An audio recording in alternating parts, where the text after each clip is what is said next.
Nice shot. It's 0400 hours. An American unit rolls into hostile territory. Only this time, there's no rumble of F-35s overhead, no satellites feeding live drone footage, no Apache helicopters circling above. Just boots, tanks, radios, and a sickening sense of vulnerability. Because this is what war looks like when the US Army loses control of the skies. For decades, US forces have fought every battle with one thing in their favor: air dominance. It's the advantage that crushed Saddam's army in 100 hours. The edge that made terrorist convoys vanish in flashes of hellfire. The reason no American soldier has feared an enemy airstrike since Vietnam. But what if that all disappeared? What if tomorrow's war started with the skies completely out of reach? I'm a warrior and a member of a team. In this scenario, America isn't just at war. It's at war with a near-peer adversary. Keep doing what you're doing!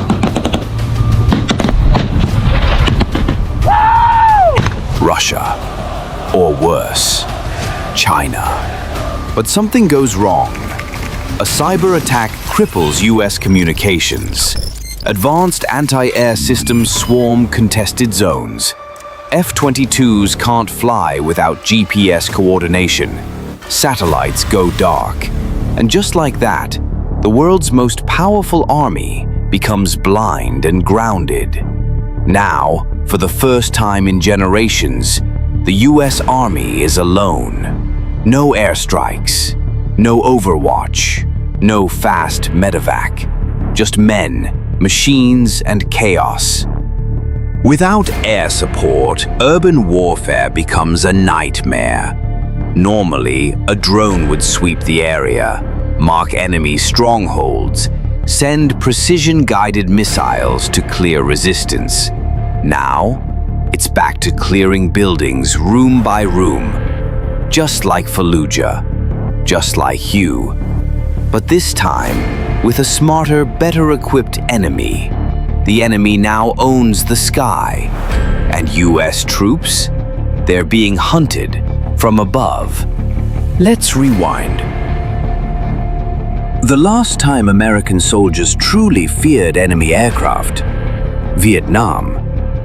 Back then, North Vietnamese MiGs and Soviet-supplied SAMs meant US pilots died in the hundreds. Troops in the jungle couldn't count on air cover. They had to adapt. Now, those same fears return, but amplified by 21st century tech. China's HQ-9 missiles lock onto anything above tree level. Russia's S-400 systems create no-fly zones hundreds of miles wide. And US troops? They're back to using old-school deception tactics, camouflage, smoke screens. Because one wrong radio ping could expose their entire unit. Air power isn't just a weapon. It's a shield. A guardian angel humming in the sky. A reminder that no matter how bad it gets, help is one radio call away. Take that away, and fear spreads like wildfire. Morale plummets. Commanders hesitate. Troops take fewer risks. They slow down, which in war means they die. This isn't just strategy, it's psychology. And without air superiority, America's most elite ground forces are walking targets. Convoys. They're the arteries of modern war. Food, ammo, fuel, reinforcements. But without air support, they become rolling targets. Enemy drones shadow their every move. Cheap, silent, deadly. A swarm of $2,000 quadcopters can wipe out a $5 million Stryker vehicle in seconds, and no Reaper drones are coming to save them. Roads once considered safe are now killing fields, because air superiority doesn't just win wars, It keeps soldiers alive between battles. In this new war, the US isn't just fighting on the ground. It's being hunted from the clouds. China deploys AI-guided kamikaze drones. Russia floods the skies with loitering munitions. These aren't science fiction. They're already being used in Ukraine, in Syria, in Gaza. Now imagine thousands of them, patrolling every village, every jungle, every urban alley, with no F-22s to clear the skies and no EW, electronic warfare planes, to jam enemy signals. The US Army is forced to do something it hasn't done in decades: fight under air inferiority. The first instinct? Adapt. Fast. Patriot missile systems are retasked for drone defense. Iron Dome batteries, shipped from Israel, are installed around forward bases. Even Cold War-era mobile SAMs are dusted off and modernized. But they can't cover everything. There are too many gaps, too many fronts, too many enemies with wings. So, the army pivots. Decentralized units, silent communications, stealth transport convoys under cover of night. It's not about winning, it's about surviving. This isn't the first time ground forces face the sky alone. World War II, the Battle of the Bulge. American infantry fought through snow, mud, and steel, without any air support due to weeks of fog and overcast skies. They won, barely, at the cost of 19,000 lives. Korea, 1950. China sent 300,000 troops crashing into UN lines. Before air support stabilized the front, American units were overrun one by one in brutal close-quarters combat. History has a lesson.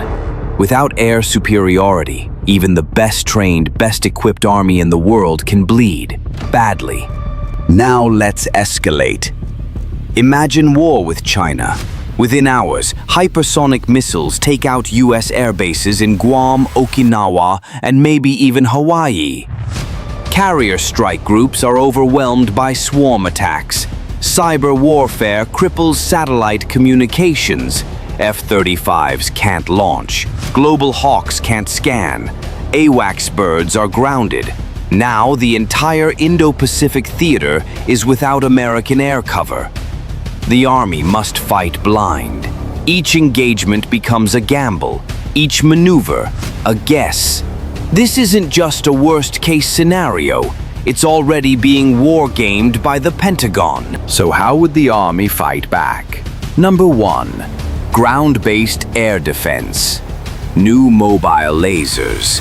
Directed energy weapons. Autonomous anti-drone turrets. Number 2. Satellite warfare. Tiny, hardened micro-satellites deployed in low orbit. Instant recon, ultra-encrypted communications. But they're fragile, easy to shoot down. Number 3. Asymmetric warfare. Cyber strikes to blind enemy air command.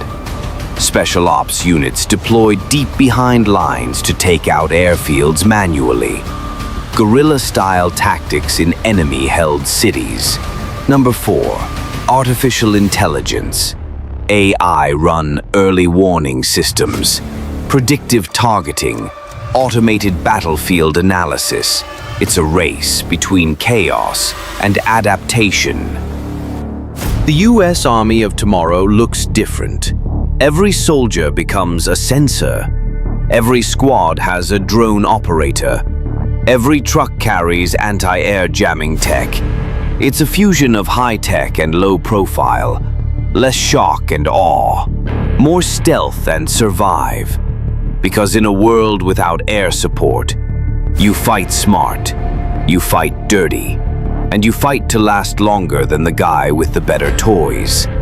But no technology replaces what's truly lost. The rescue that never comes. The wounded left behind. The battles lost. not from lack of bravery, but from being abandoned by the skies. This isn't just strategic, it's personal. Ask any soldier. There's no worse feeling than hearing, "No air support available," because when the skies go silent, the dying gets loud. Ironically, losing air support could force a renaissance in ground strategy. It might revive the art of maneuver warfare. It might push soldiers to innovate like never before, to train harder, to plan smarter. Or it could break them. If America loses control of the skies, even briefly, the consequences are immediate, global, and irreversible. For over 80 years, the US Army has lived under a protective sky, a guardian of jet engines and precision bombs. But war is evolving, fast and unpredictably. And in the next great conflict, America may face something it hasn't in decades. A fight it could lose, not because the army isn't ready, but because the sky isn't there to back them up. What happens when the world's most powerful military is forced to fight like everyone else? No air cover, no second chances, no more angels above. Just boots, dirt, and a war that suddenly feels far too human